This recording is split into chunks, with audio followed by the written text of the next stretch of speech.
boy Abdul-Salaam, aka Brother Jabril. The show is Exposure Saturday, June 28th in Houston, Texas, featuring my man DJ Nimbus holding it down, along with Young Chris and our special guest today, DJ Q. What's good, man? How's it going? Man, I'm chilling. Yeah, Thank you man. for having me.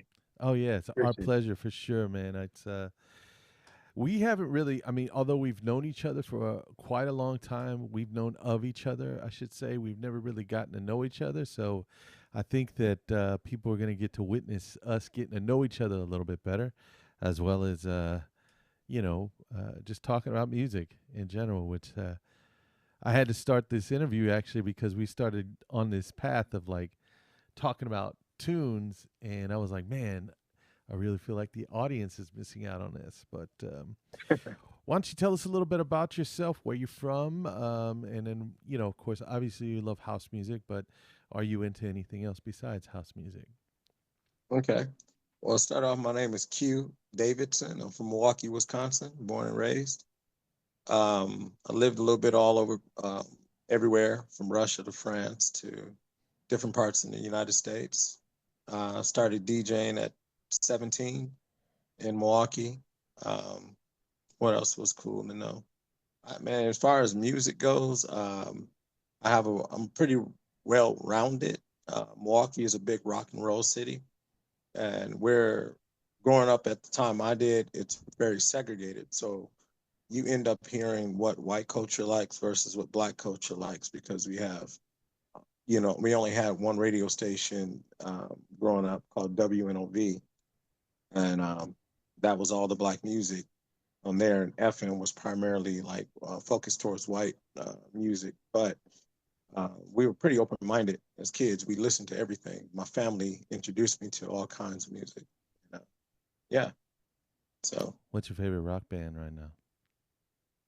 um, I guess if I'm gonna listen to it over and over, I still listen to Rage Against the Machine. Oh, man. I That's a good love, one. yeah, I love Incubus. Okay. Nice. Yeah, things like that. Guys that got like messaging behind it. So we're looking forward to having you at the show. It's going to be at Room 808, which is kind of a newer venue for us. We've moved into something a little bit more intimate, and it's made it even more powerful because you just have that intimate space. I know that you've done a lot of like intimate events, and then also the bigger format events, like places like Neon Grotto and places like that. What do you prefer? What do you think you prefer the most? Smaller venues where it's more intimate and kind of comfortable. Is that's It, maybe a it you leading know, word, it, or bigger I venues? don't think it matters to me as much where I am that than where the people are that Right. enjoy the music that I do. Hmm. So if it's a big room and I'm DJing for 15, 20 people, that's fine. But if I'm in, like I just played Emos and I opened for Marabou State, Oh, you nice. know, and that was a real huge show for me. So, I like that too, because everybody there was interested in the music. So, so State is more of like atmospheric and like down tempo and mid tempo. Am I correct?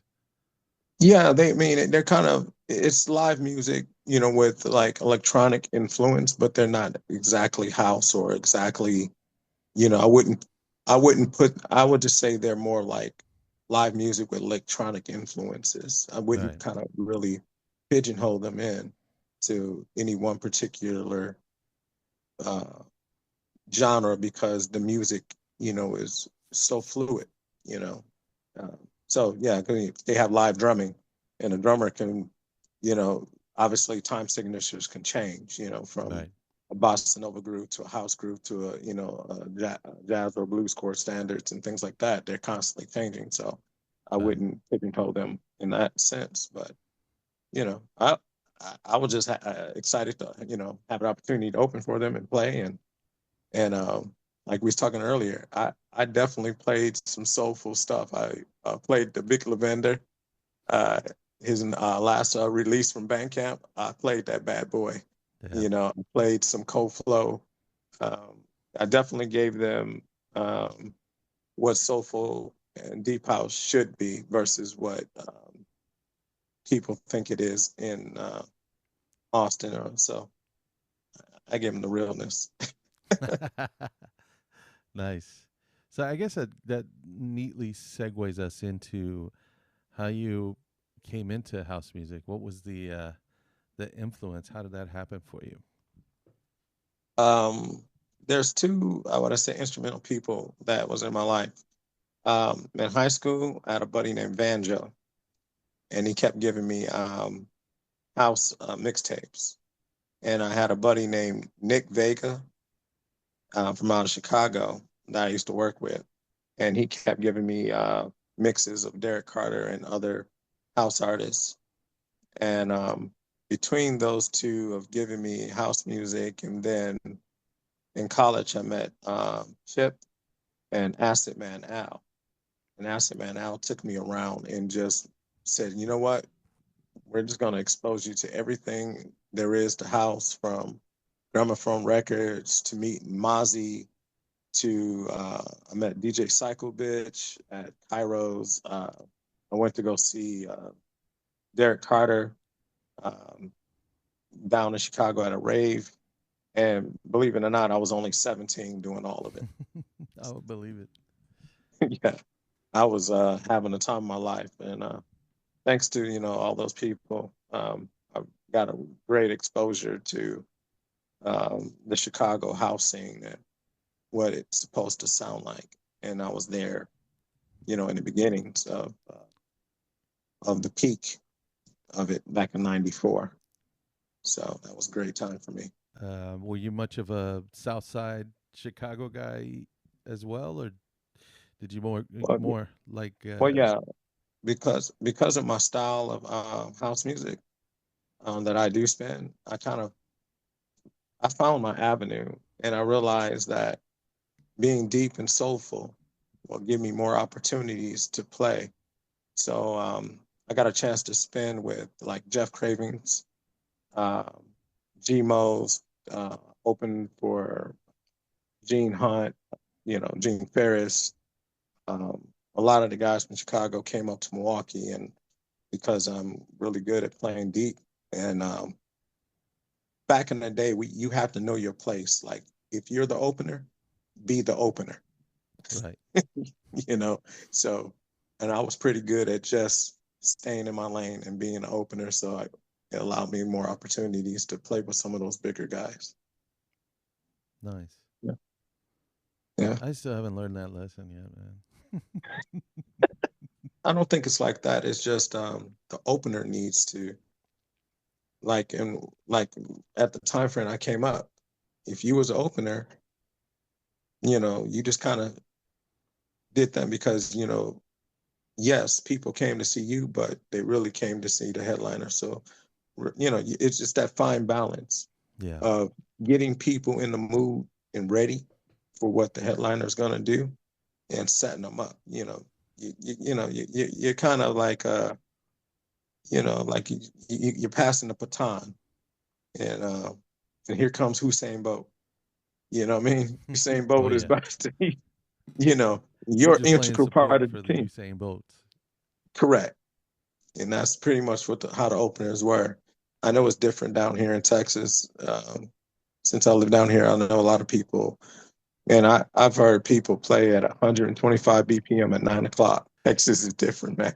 Yeah. But I'm if not you did really that, much of the much. I prefer to stay in that 120, 123, probably at the most range. yeah, right. I Hey, just but feel like there's a lot of room to breathe there. It feels so much more comfortable than trying to yeah, punch everybody out and like drive them, crazy or whatever with your pitched up house music.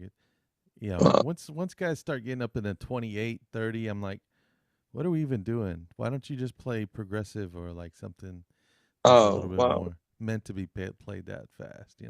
I think there's kind of room for all of that. It just depends on your audience. You know what I mean? Because like from the experiences that I've had playing for audience in that 118 to 122 range. Well, I knew I was going to be playing 5 hour or longer sets. And, to be able to take a person on the voyage and get them going, so when you first walk in the club, no one wants to go fast. They want to holler at somebody, get a drink, kind of learn the environment a little bit. But, let's be real. If I was a suburban guy, a little bit atheist with an 8 ball of coke in my pocket, the last damn thing I want to hear is that slow shit. Yeah, no, no. I want, I think if you're I mean, a lot of my opinions are based on like just a deep soulful house music night. mhm. Um because that's what I like to go to. I like hearing some smooth stuff. I like hearing some oh man, I really fell in love with the East Coast, man. Just their sound, their kind of it's a little bit darker, it's a little bit more like there's not a lot of breakdown, not a lot of all that, dramaticism in dance music that can happen. Like Um, what I I love guess, is like guys like Trinidadian too, like that kind of oh, today indeed. Yeah. yeah, man, like, some Ron Trent, some stuff that just kind of goes on forever but for some reason doesn't get boring. Because I've been here, 15 years, Mhm. and kind of just experiencing how things are here. People like a little bit faster tempos and stuff like that. They're not, it's a rough ride trying to play deep and soulful here. But How would you finish the sentence I DJ because what is it that kind of motivates you to DJ? um, be truthful, I really love the music. It saved me. It's just, it's culturally black. It's culturally positive. It's a way to have a self-expression where I can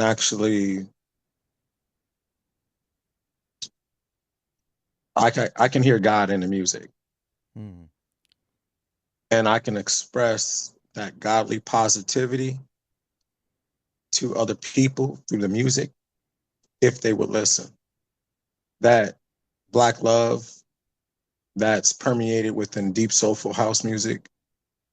Um, that's I'm pretty sure you hear that, just like we were talking earlier about Risha. That's black, that's African, specifically Nigerian spirituality. Thanks to people like Yoruba Records for Osalande, pushing that um, Africanism all throughout the diaspora. So to me, it's a great to have another outlet that's not necessarily um, charged with negativity. Sometimes other genres that we have can they have their uh, good points, but sometimes right now what people are into is just a little bit too negative. And house music for me, especially the stuff I choose, always have some kind of spirituality underneath it, and I get a chance to disseminate it and be an extended part of me and who I really am. So that's why I keep doing it. I think people of color in general sometimes gravitate towards the music that speaks to their ancestry, whether they know it or not. And I think that is um, one of the things that one of the reasons, let me say, that I gravitate towards this type of music is I feel that ancestral call, and then more importantly, I talk about this a lot.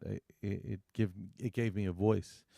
It allowed me to speak to people when I didn't feel like I could articulate myself.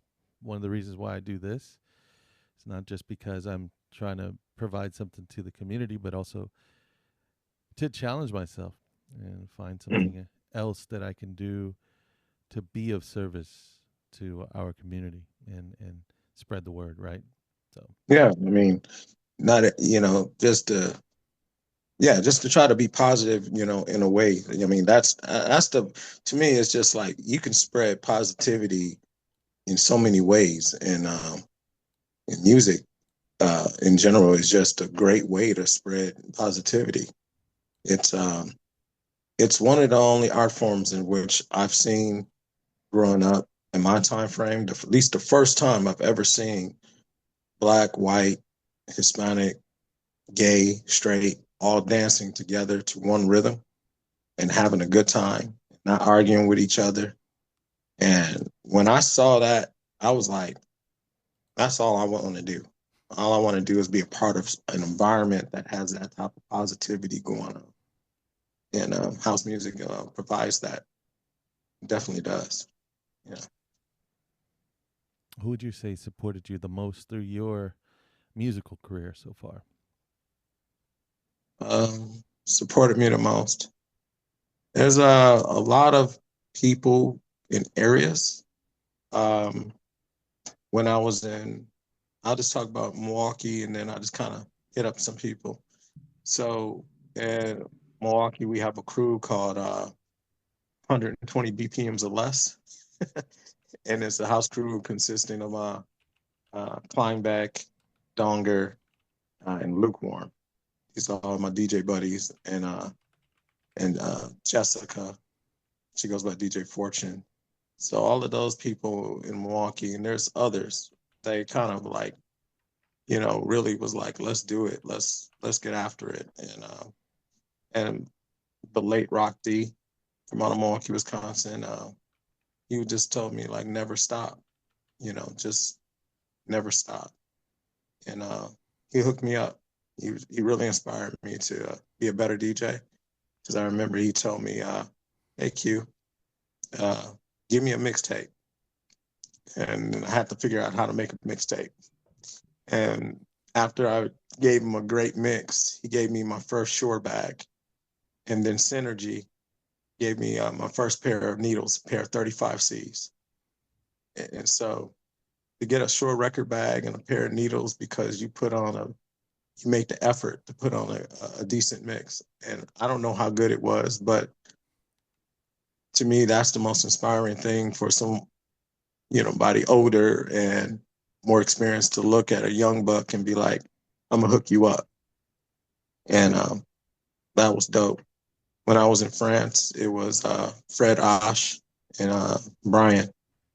Uh, they hooked me up with like records and knowledge about the European and their understanding of American house music. And then San Francisco, Nas, Leonard Ocampo, and Nick Horton. Those three guys are really, really. I definitely say they all three of those guys equally shaped my sound on what I play today from the record store, from in-house records. That really shaped my sound, you know, and really inspired me. As far as really being there because Leonard and Nas was picking my records, and Nick is the first person that got me booked in WMC, and so have people like that behind you. It's really special to me. Very cool. What ended up? So you were saying a lot of places, Mhm. and you've been in Austin for 15 years, and you're what 35 right now. So where where God, I wish. how long and where else have you lived in the world? I've lived in Siberia. I've lived in, You were playing house yeah, music in Siberia? you damn right. I Hell was yeah. giving it to the Russians, boy. What were you doing there and how long were you there? I was in Siberia for about 6 months, DJing all throughout, actually. So from Moscow to Tomsk to Novosibirsk, all throughout that, Siberia region, um, with DJs and going to school, and I was doing it. And I lived in France, and I DJ'd in France. I went to school in Caen, France. I'm Vous parlez français? bien sûr. Yeah, Très bien. I wouldn't say I'm a polyglot because I haven't used those languages fluently for a while, but I still have a great understanding of French and Russian. Very as cool. far as I can get by. Yeah, So from that's France, you went to San Francisco, or where did you go after that? so as far as the order goes, it Hmm. was from Milwaukee to France to back to Wisconsin to Russia, back to Wisconsin to California, back to Wisconsin to Texas. Yeah, and Wow. there you go. Yeah. In all of those ventures outside of Milwaukee, you were trying to play house music, or did you go for school purposes, or just Um, primarily to explore? both, both, because everywhere I go, I try to get a gig. Hmm. I try to meet somebody. I'm a constant hustling, man. I'm constantly hustling, constantly trying to make connections and handshakes. So if I come to the city, I'm trying to play. Um, I get it. that's just I'm trying to get it in. So uh, I figure it out. you know, I figure it out. I went down to Querétaro and In I Mexico. met some DJs down there and figured it out. Ended up playing a nice little 45-minute set down in Mexico. Querétaro is like a really nice place in Mexico. It's Oh yeah, man. It's a gorgeous city. The people are nice. You yes. know, food It's is not good. huge. It's not a huge city, but it is No, so nice. Very nice. yeah, I had a great time. It's very fulfilling, very Yeah. fulfilling. And they got a great record store down there called Record Azul, and they they have that place will trip you out. They have quite a few record stores actually that sell house and disco. I know. Yeah. Actually, I'm not in particular with Querétaro, but I've met some amazing guys that know more about like underground disco than Mhm. I.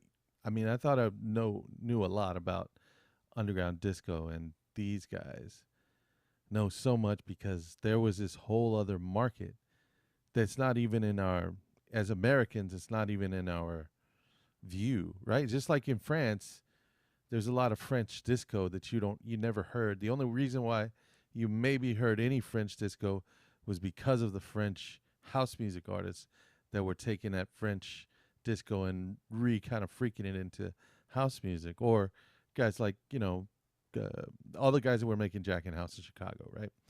Yeah. So there's a whole set of Mexican remixers like Yaskin, retro disco, all these like just strictly South American and Mexican remix artists that were only in the South American and Mexico region, remixing, some of the most famous artists that you know as stateside artists, but you never heard these mixes because they were just there, just like the Japan mixes are, I and so think on and so I, forth.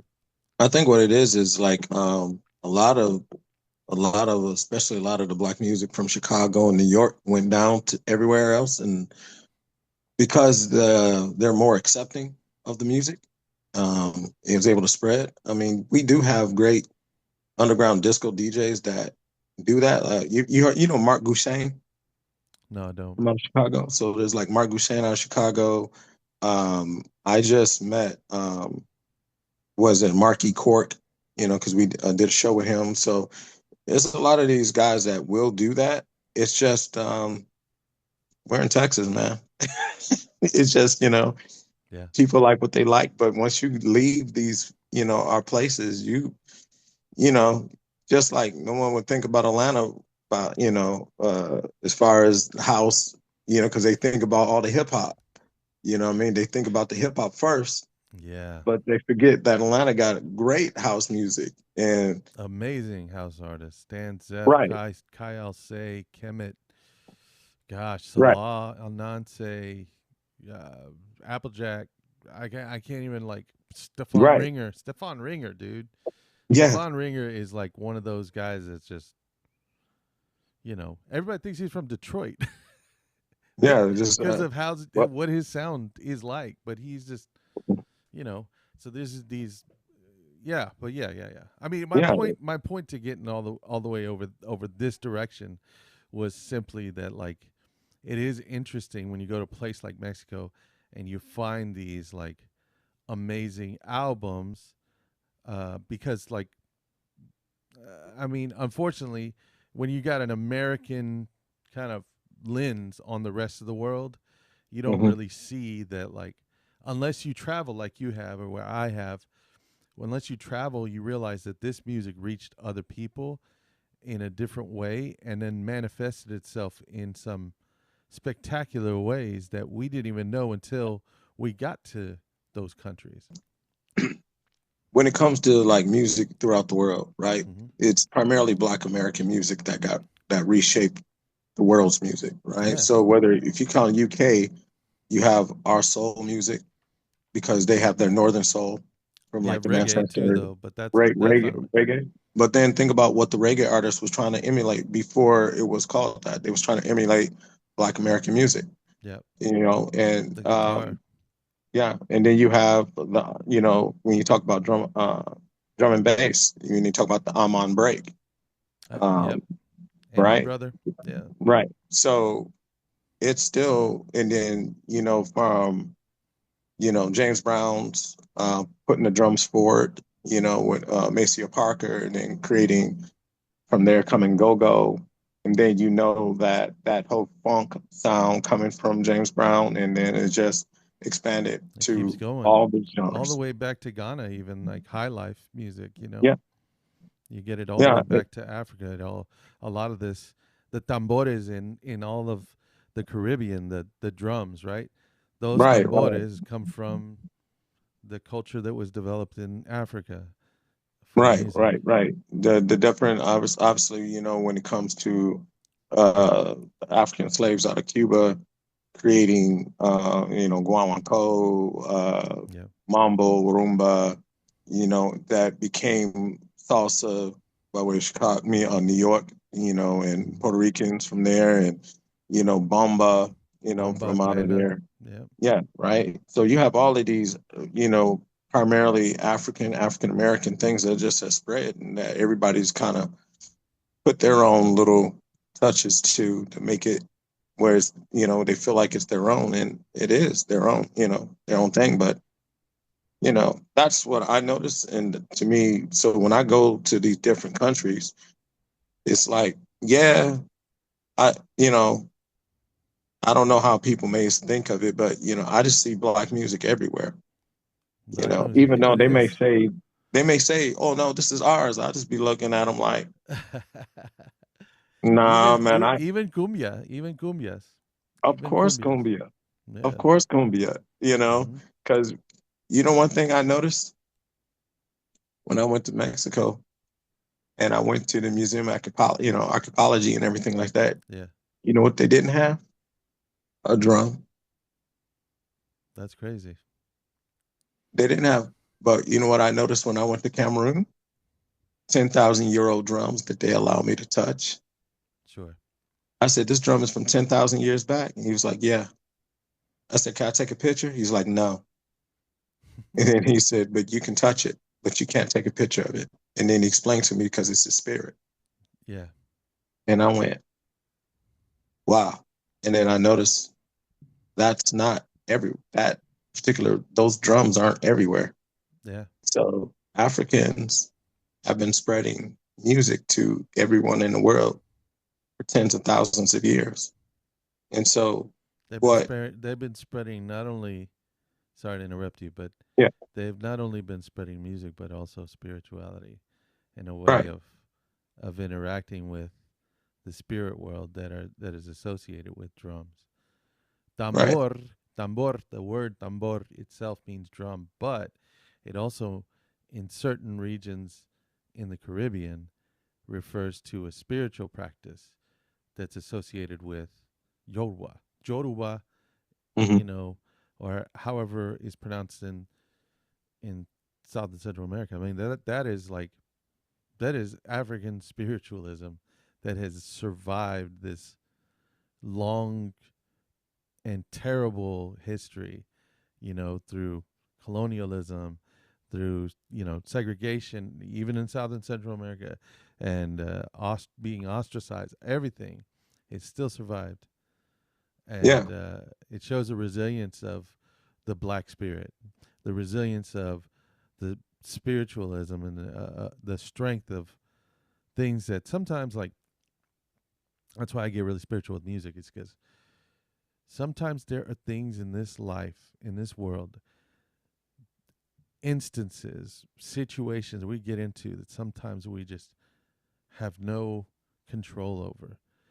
And if you are constantly worried about the things that you don't have control over, you go crazy. So what better way to get rid of that or quell that desire to try and fix something when you can't, is to channel it through a positive manner that never really comes back as some negative connotation in your life. Because if you go dance, you got the energy out, and maybe all the stuff from your day went away. If you're drinking to get rid of that, or smoking, it's always waiting for you when you're done, right? It's always waiting after you get done getting high, drinking, etc. He's waiting for you. But the difference is that energy gets channeled into something spiritual. So for us, it's the drum, it's the sound of the drum. It is that rhythm that calls to our spiritual nature. Yeah. So That, I went on this long thing. Sorry. oh, no, no. That mean basically you're putting together what what I think and feel about the music, and then like I said, it's if these guys are been spreading that, then we're in the same process of doing what our ancestors already done. We're continuing that same practice with their music that was created well before us. Like there's no new notes. There's Nope. there all the notes are the same. It's just being re-expressed, re-expressed, re-expressed, and we're continuing that expression. And whether people know it or not, that's the only thing is I just don't think people know where this music originally or these feelings originally come from. They think they're new, and they're not. They're old. They're They're old. ancient. We're just Ancient. yeah, Yeah. yeah. So I like that we're talking about old and kind of ancient and roots and things like that. I'd like to jump into 2025. The advent of technology, the things that kind of make our jobs, if you want to call it that, easier. What do you think? How do you feel about technology in the DJ world right now? Is it something that you're welcoming? Is it something that you take advantage of? Or would you rather it kind of stay where it was? I think it all I depends know it's on a the loaded question. It feels kind of yeah. like a loaded question, right? To me everything depends on the quality, right? Right. So like for instance, people go, oh well, you can have a controller at a club. Controller can be great, but the quality of components within the controller. For me being a sound guy, it's like a lot of them don't sound good. They're convenient, they're easy, but they just don't sound good on big sound systems. They don't sound good when you add turntables. They just don't. So convenient, yeah. Purposeful, I think 100%. If I'm at a wedding, I don't want to be carrying tons of records or whatever like that. I'd rather set up a controller and get with it, especially for ears that are not attuned to like a better words, good sounding music. It doesn't matter for them. But for places where people are more attuned, I don't necessarily know if it's the right, tool, for the job. You know, uh, some people get mad about the sync button. I'm one of those people. Uh, it's not that I don't think it has a purpose. It's just the whole joy of being a DJ is suffering through learning how to mix and finally having something that you accomplish with your own manipulation. Whether you're the best at it or you're the worst at it, you have that path in which all of us DJs had to go through that we all share. And then when you skip that process, you're to me it's like you lose something on it. We lose that togetherness on how learning how to figure it out. Um, and then at some point, if you keep using technology, as far as like sync or pre-programming, or it somehow to me it loses its spirit a little bit. Like, for instance, like when you hear about DJs at those big EDC festivals and those things using pre-recorded mixes. When people find out about that, you know, some people go, I don't care. And you know what? For them, it doesn't matter. For other people, it's a little disheartening, because they thought it was all real in that sense. But you know, it's, I mean, there's still an art form in it, but it's just not the same. It's something different, you know. And I agree with you. I think that it's when you talk about not skipping the process of learning to DJ, I like the way you articulate it. However, I think that it's just, yeah, I was a coach. I was a MMA coach for about 10 years, and it was something that I had a great deal of passion for. For me, practice is probably one of the most important things you could do in that industry.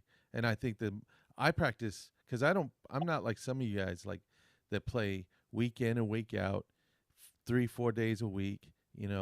I practice that many days, about 3 days a week, because I'm always trying to challenge myself, right?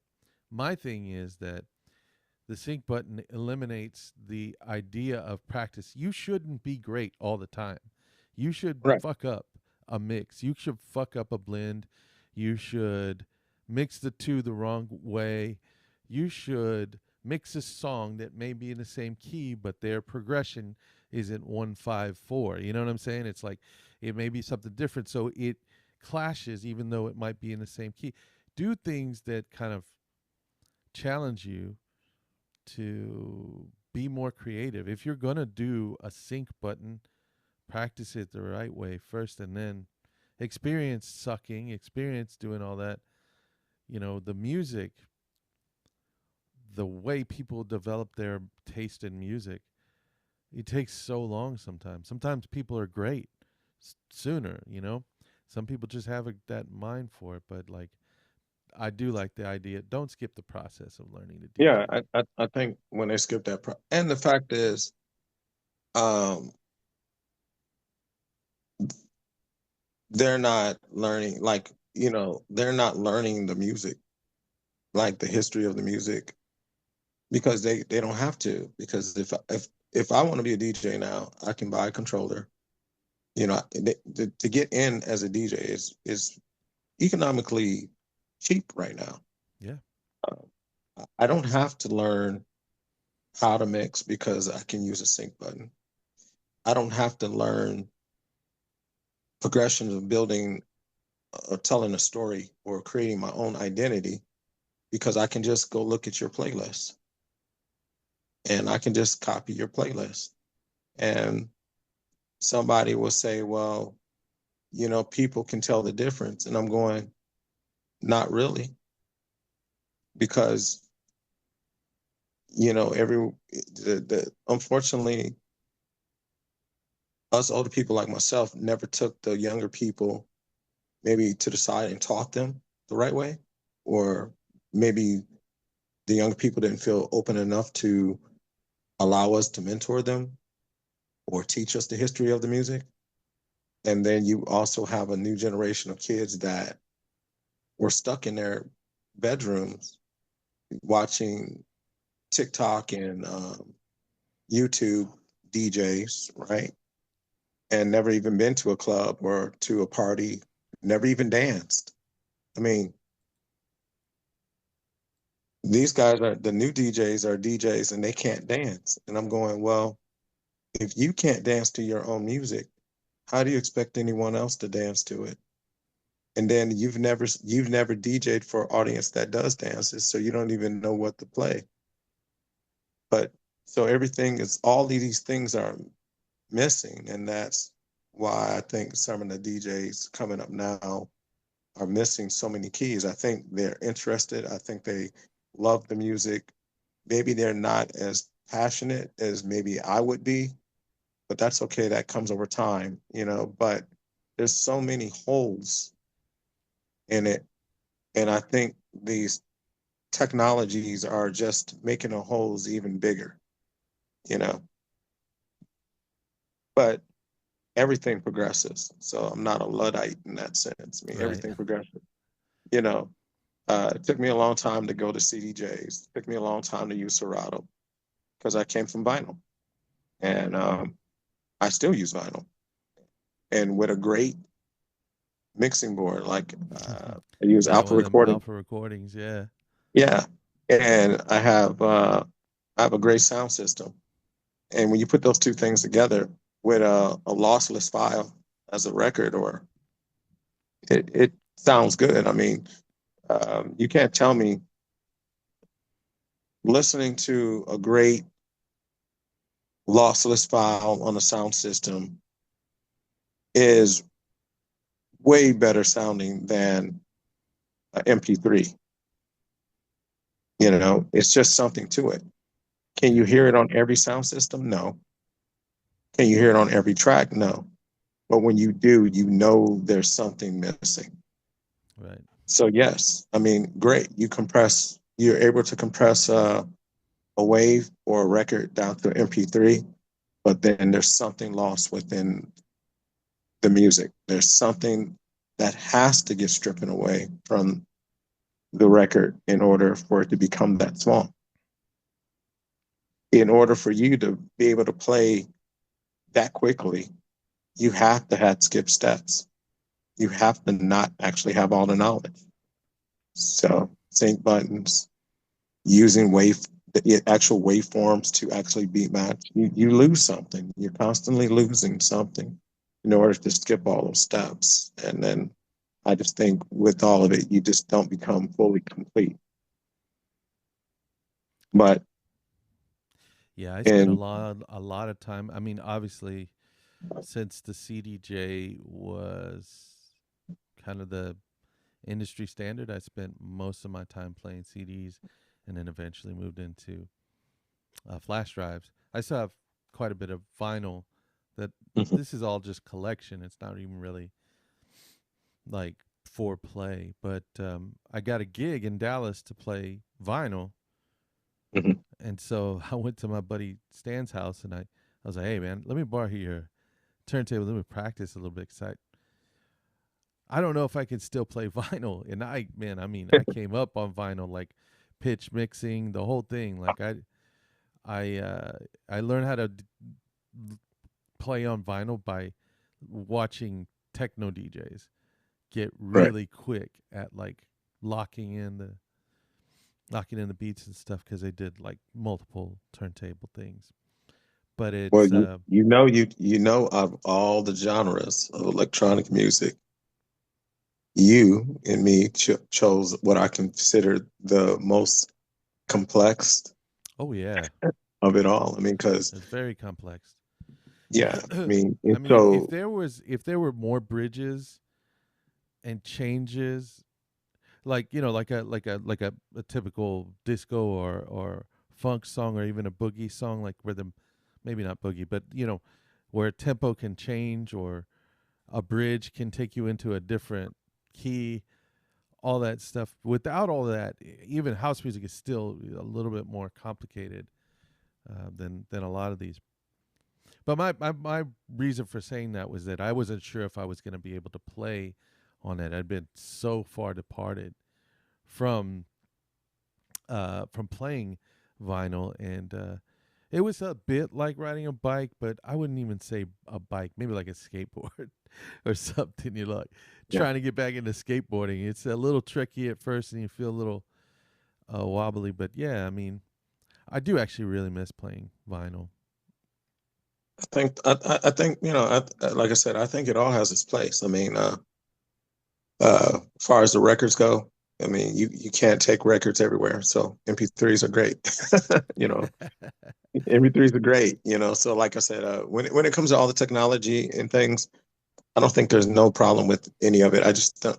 But going back to the beginning, just don't skip the parts. I mean, Yeah, I agree. learn just learn everything about it, and you know, there's something to be said when we had that record. You learned everything about that record, Oh yeah, and you don't. And the way that these new DJs play, they don't have to. They're only playing 3 minutes of the song anyway. You know, in the first 30 seconds is a loop. The last 30 seconds is a loop. They really didn't have to learn the song. right. You know, with Camelot, what is it called? Yeah, I think it's called Camelot. That has the keys already. Oh, Camelot method. Yeah, Right. yeah, all the numbered. Yeah. Right. So like I remember it had come to me, but buddy back in Madison, Mhm. you know, he told me, he says, Q, you mix well, but he said, but a lot of your stuff isn't in key. And I didn't understand it. Yeah, I'm And not. then I mean, when no, you're but I'm playing saying just vinyl, but even if no, you're just playing vinyl. vinyl, like if you're playing vinyl in key, not all vinyl's gonna sound the same at different pitches. You know, the key changes. Right. But that's how he, you know, was you know, he was like challenge yourself to now learn to play in key. Right. And so then and I did. The And I tunes went, would have to be oh, made at the same BPM for it to make a difference, though. hmm? But the tunes would have to be made at the same tempo, same BPM for them to make a difference sonically. But yeah, I get Well, what you're saying. I yeah. don't mean to be contentious at all. No, no, I no, no, no, no. It's okay. But I mean, for but me, the reason why I interject there is because I hear that a lot from guys who play vinyl, but like it's so analog that like any variant from the solid, just like right in the middle pitch, any variant mhm. from that is going to change the way that tune is harmonically, not sonically, harmonically, the way the harmonics work. well, So it's going to w- make it sharp or make it flat, in a well, sense. the thing is like, but that's the whole reason why you start having things like master tempo. Right. You know, Well, yeah. to When you talk about using CDJs, yeah, I prefer actually master tempo as well because right, I do actually but like to mix in but key. but so for me, when I play CDJs, I don't use anything. I don't because it messes me up. Um, because I have already a way in my brain how it's supposed to sound. And then if the master tempo or anything that's on it and it's changing it, I'm I'm lost. So I That's have to turn it. I interesting. turn it off. So I That's turn it really off. interesting. Yeah. That's So I don't cool. have anything on, and because it's the closest I can get it back to being how turntables are, the happier my brain can deal with it.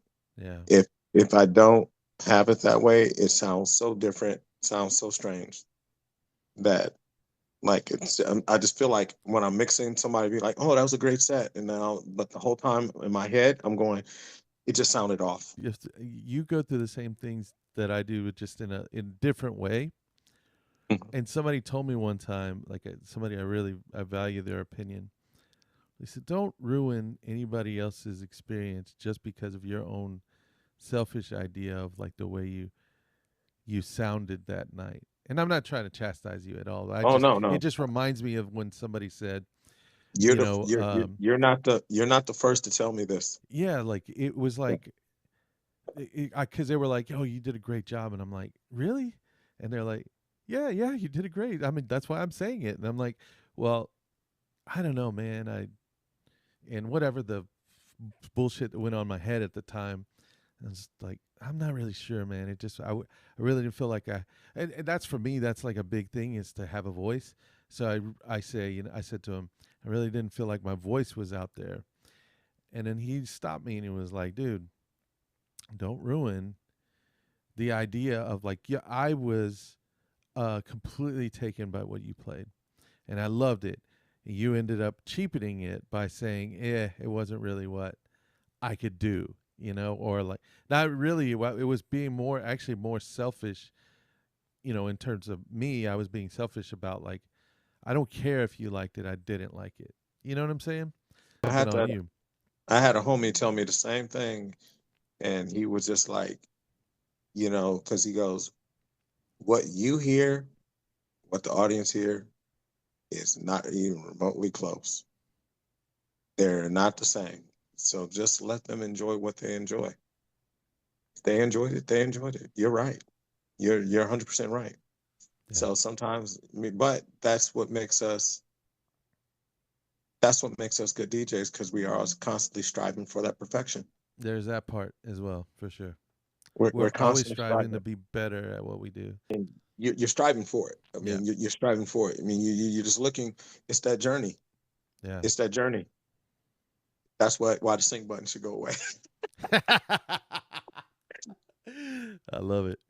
Well, how do we're pretty much close to the end here, and I want to make sure that people can find you online. I know it's DJQ this at DJQ this on Uh, Instagram. How else do people find out about you? if you put DJQ this inside of Google, my podcast comes up, which is called Music Lives in the Heart.